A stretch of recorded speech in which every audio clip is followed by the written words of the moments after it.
गाली दे रहा था, मेरी माँ को बहुत बहुत खराब गाली दे रहा था। मम्मी को मेरा पकड़ लिया था ना, तो हम गए, अम्मी चिल्लाई हमको कि मार रहा लो, तो हम इधर से दौड़ के गए हैं तो छुड़ाए हैं, फिर मोड़ पे मार दिया। तो बेटा मारो तारा सन तब हम लोग गए लो, तो मतलब हम गए तो उनका सांस ऊपर नीचे हो रहा था, इतना मोटा डंडा से मार दिया, हम ऐसे लपेट रहे उठा रहे, मार दिया लो, इधर मारा, पाँव पे मारा।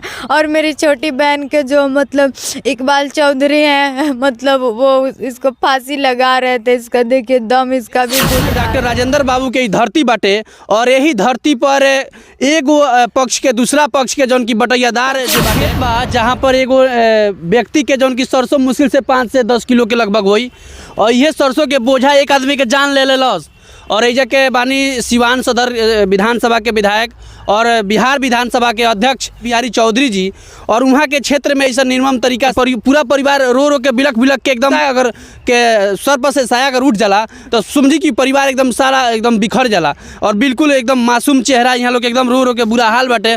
अभी सरसों कौना काम के बाद जौन बताऊँ कि बताई मुश्किल से 5 किलो से 10 किलो ना होई सरसों, और यही सरसों खाती बटैयादार जौन की निर्मम तरीका से, और यही खेत में जी हाँ शाम को इसी खेत में किए थे लो, वो हम बगीचा में किए थे लो, और फिर मोड़ पे और सुबह में पंचायत था तो वो लोग आके मारने लगे। कुछ मतलब बबन सिंह, मुन्ना सिंह 2 आदमी 5 में थे, कुछ लोग आने वाले थे, तब तक आके मारने लगा लो मेरे पापा को, मेरे मम्मी को। हम लोग अंदर थे खाना बनाते, पापा चिल्लाए कि माँ कि जल्दी आ लो बेटा, मारो तारा सन तब हम लोग गए लो, तो मतलब हम गए तो उनका सांस ऊपर नीचे हो रहा था, इतना मोटा डंडा से मार दिया, हम ऐसे लपेट रहे उठा रहे, तो उसके बाद से मेरी पीठ पे मार दिया लो, इधर मारा, पाँव पे मारा। और मेरी छोटी बहन के जो मतलब इकबाल चौधरी हैं, मतलब वो इसको फांसी लगा रहे थे, इसका देखिए दम इसका भी घुट रहा था।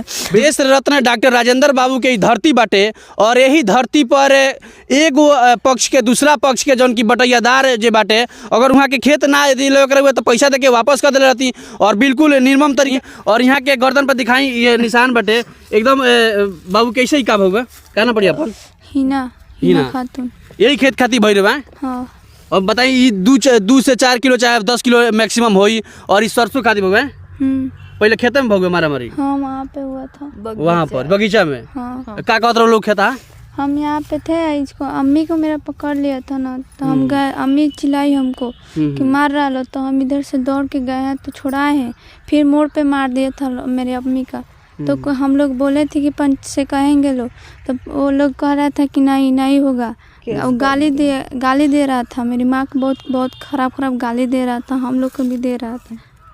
बिल्कुल दुर्भाग्य बा सिवान जिला के कि दोनों सियान बेटी के सामने एगो पिता के और एगो माता जी के मारल बनी। यहाँ के इस तरह के मरले वालों इकबाल चौधरी उनका परिवार के लोग की यहाँ के बोले के हालत में नहीं की, और तमाम जिलाधिकारी सिवान जिला के जिलाधिकारी तक ये वीडियो पहुँचा था, तो वह सबसे हाथ जोड़ के निहोरा बा कि ये बेटी सन के कुछ करी ताकि भला हो सके, और यहाँ लोग के आगे अपन परिवार चला सकिलो। यहाँ लोग के रो के एकदम बुरा हाल बटे, तुरंत फट दांत लगा ताटे, और समझ परिवार पूरा एकदम बिलखता रोता कि हमारे अब्बू आ जाते, और हमनी कहते कि बेटा कहाँ बालो, तो एकदम हमनी के भी भावुक हो गए बानी सन चाची के देख के और ये परिवार के देख के।